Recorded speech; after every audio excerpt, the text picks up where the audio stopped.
All right, welcome back. What we have here is the laser light that's on the 550 BSA.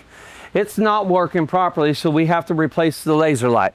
So in order to do that, real simple, you just release the barrel nut for the wiring harness.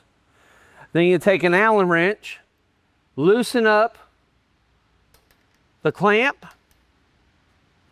slide it out, replace it with another new one.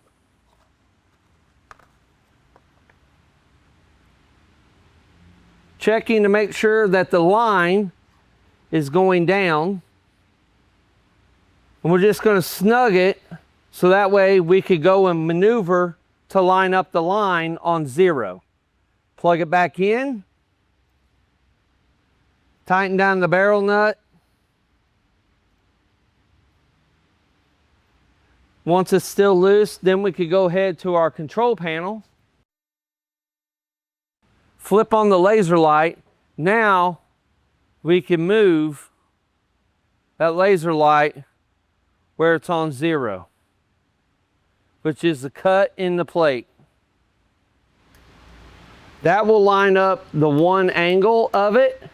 Now, as you can see, the light is going at an angle this way. So now we need to move the light in and out.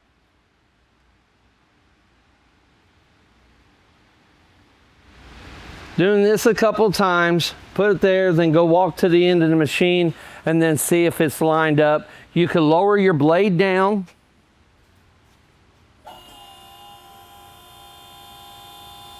That will also help you line up your blade. There's your 0 mark cut, and then you could go ahead and line up your laser light while you got your blade down.